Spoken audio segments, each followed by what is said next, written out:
नमस्कार। आज हम एक ऐसे संकट की बात करेंगे जो भारत के लाखों घरों के चूल्हों को ठंडा कर रहा है।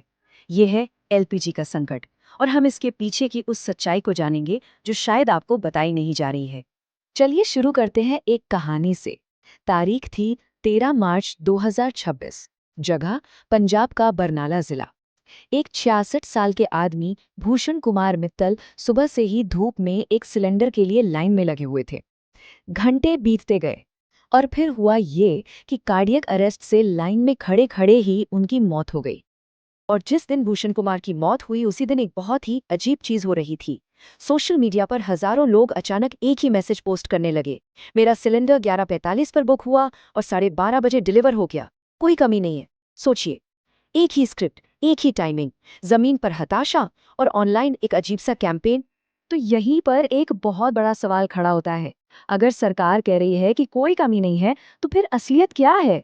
देश में सच में कितनी गैस बची है और आखिर ये संकट चलेगा कब तक?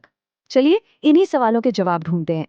इस पूरे संकट की जड़ें ना भारत की ऊर्जा पर निर्भरता और एक जियोपॉलिटिकल घटना में है जिसने सब कुछ बदल कर रख दिया। आइए इसे समझते हैं।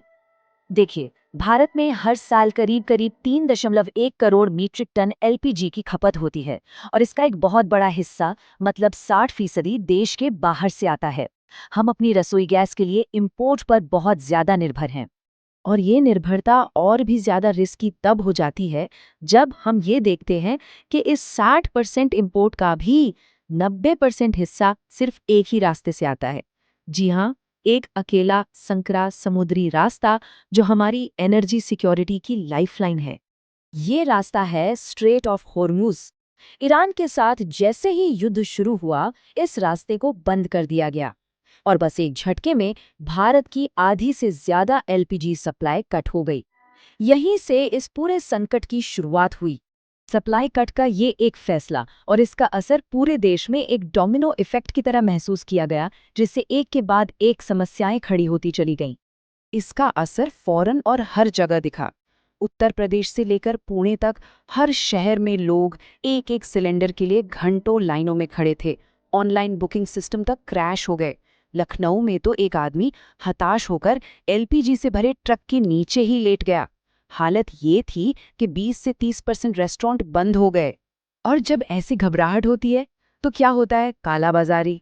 सोचिए, जो सिलेंडर ऑफिशियली करीब 900 रुपए का मिलना चाहिए, वही सिलेंडर दिल्ली और दूसरे शहरों में 3,000, 4,000, यहाँ तक कि 6,000 रुपए तक में बिकने लगा।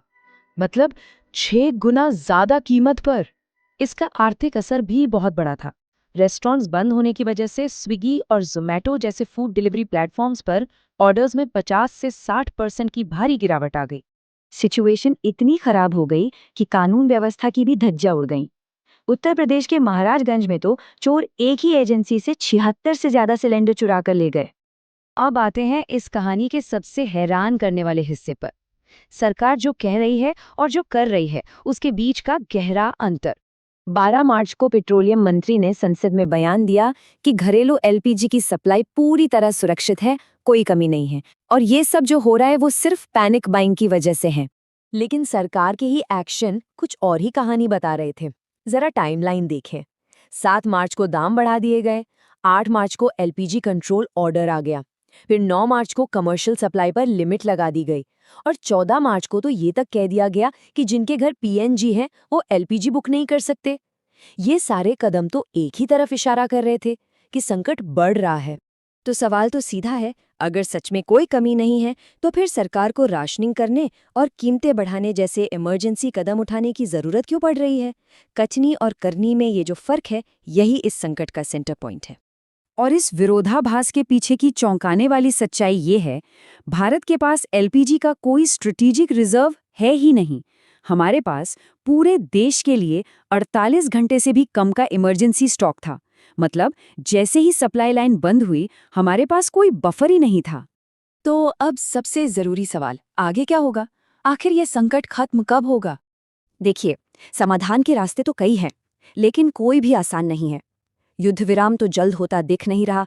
अमेरिका और रूस से जो थोड़ी बहुत वैकल्पिक सप्लाई आ रही है, वो ऊंट के मुंह में जीरे के बराबर है।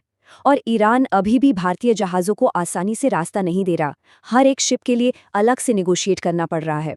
इन सब बातों को अगर ध्यान में रखें तो एक रियलिस्टिक अनुमान यही है कि ये संकट कम से कम अगले 4 से 8 हफ्तों तक और चलेगा। ये एक लंबी और मुश्किल लड़ाई होने वाली है। तो ऐसी हालत में कुछ प्रैक्टिकल कदम उठाए जा सकते हैं। अगर मुमकिन हो तो इंडक्शन या पाइप्ड नेचुरल गैस जैसे विकल्पों के बारे में सोचें। अगर कोई ब्लैक में सिलेंडर बेच रहा है तो उसकी शिकायत ज़रूर करें। और सबसे ज़रूरी बात, घबराकर खरीदारी और जमाखोरी ना करें, क्योंकि इससे स्थिति और भी बिगड़ती है।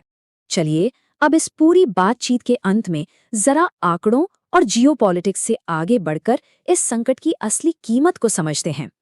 इस संकट की असली त्रासदी सिर्फ लंबी लाइनें या बढ़ी हुई कीमतें नहीं हैं।